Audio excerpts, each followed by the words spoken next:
Welcome to Spotlight. I'm Liz Waid. And I'm Bruce Gulland.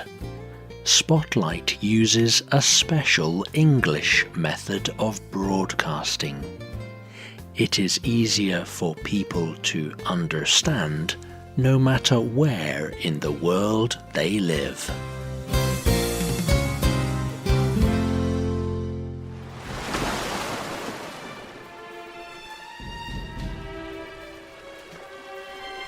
It is 1943.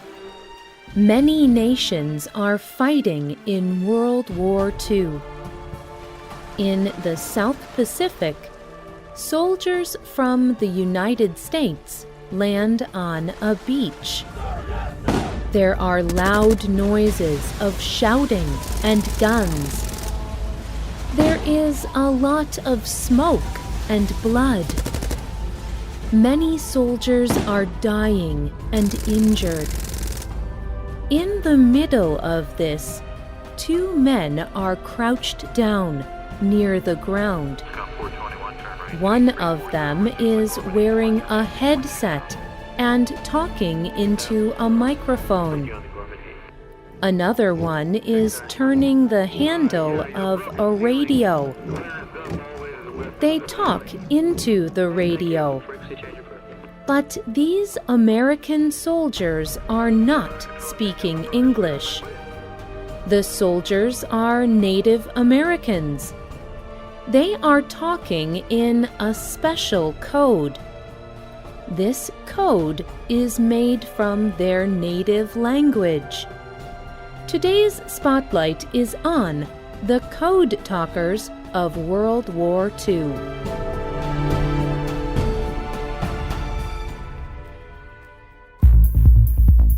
In a code system, different symbols and words replace other letters or words.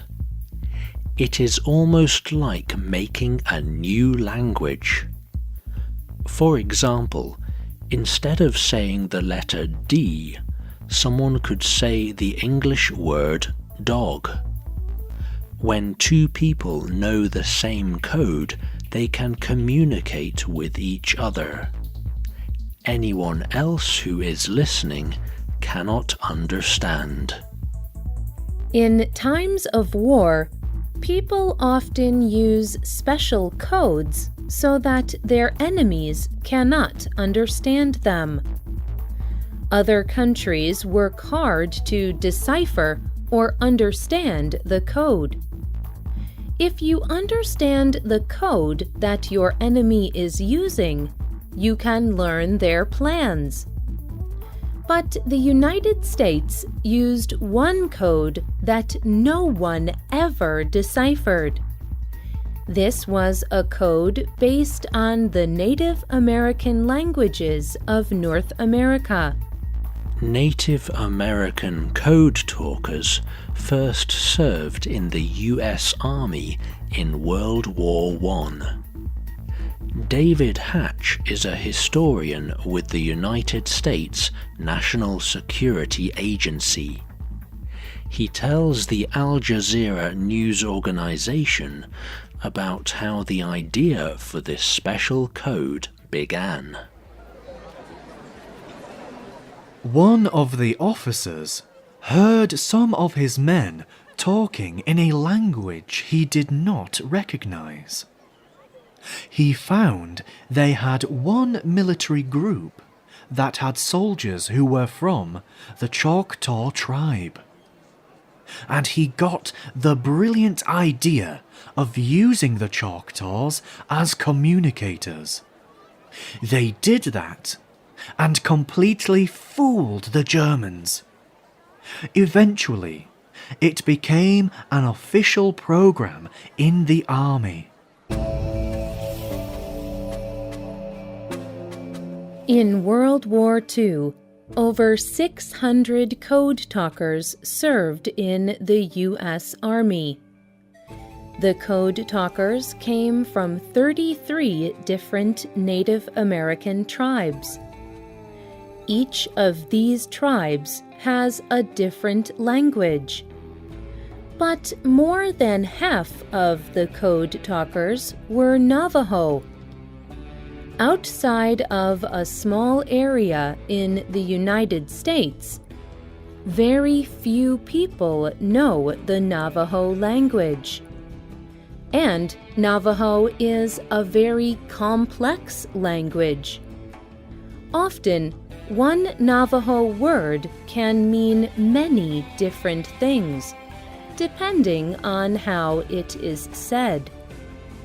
These things made Navajo perfect to use as code. Chester Nez was one of the first Navajo code talkers. He told about the beginnings of the Navajo Code in a video.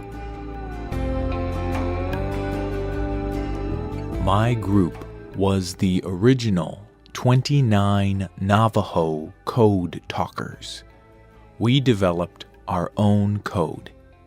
It had to do with a lot of Army activities. We were told to use the ABCs all the way down to Z. We used common names of animals and fish. The Navajo Code talkers trained as soldiers with the rest of the army. But they also had another job to do. The first 29 made the code for using over the radio. After them, all the new Navajo Code talkers had to memorize this code, to remember it completely. They would use it to send secret messages over the radio. The code talkers then went to fight for the US Army in the Pacific Islands. Chester Nez explains their work. We had a small box radio. One code talker would make the battery work. The other code talker would use the microphone and send the message. I spent 4 years overseas. It is a very difficult situation to be in the battlefield.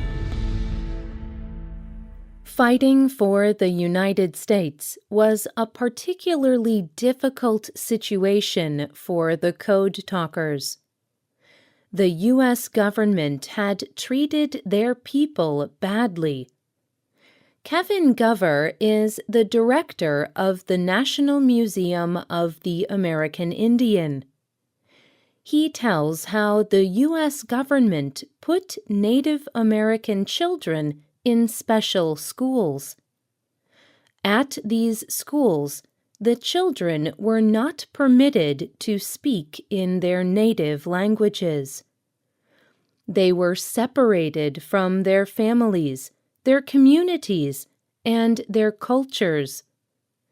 They lost their ability to speak their own languages.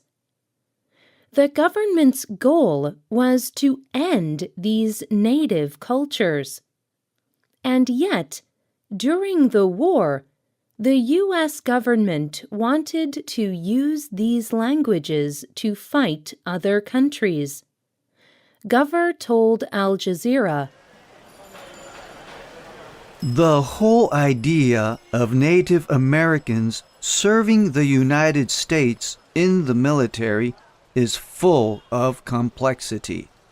The United States kept pushing down Native culture in many ways. And yet, Native Americans found reason to go to war for the United States. When we fight for the United States, we are fighting for our Native American nation as well." When the war was over, the code talkers came home. But they could not tell anyone about their service to the US Army.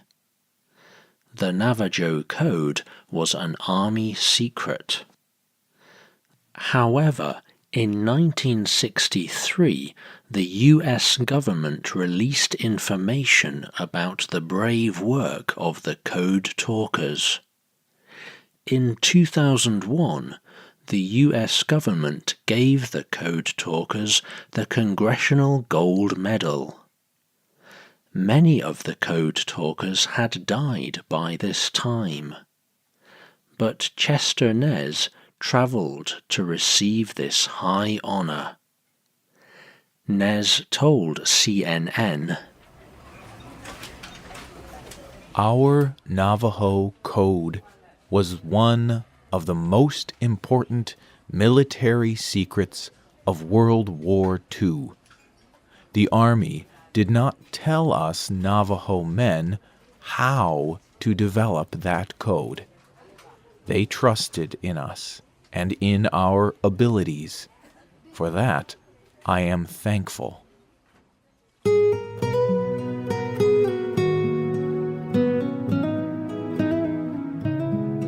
Since that time, Chester Nez has also died.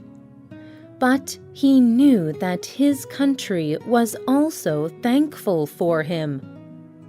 Along with the other Code Talkers, Nez is an important part of world history. The Navajo Code Talkers also showed the importance of the Navajo language. The Code Talkers helped to show the value of different people's cultures in the U.S. As Chester Nez says, "My wartime experiences developing a code that used the Navajo language taught how important our Navajo culture is to our country. For me, that is the central lesson, that many different cultures can make a country richer and stronger."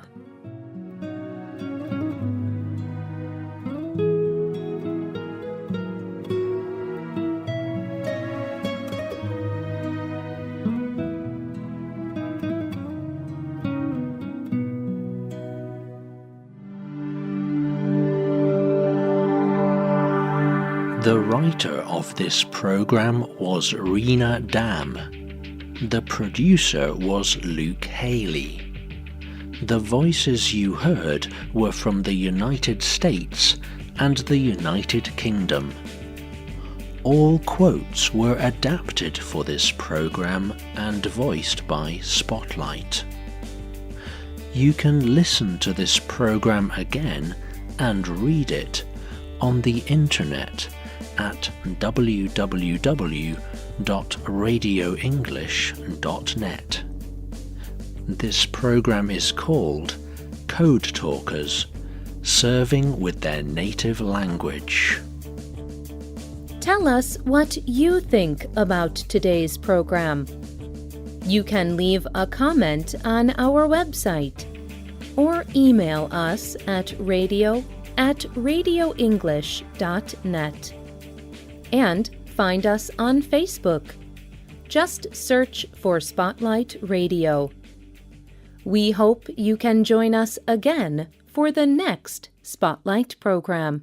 Goodbye.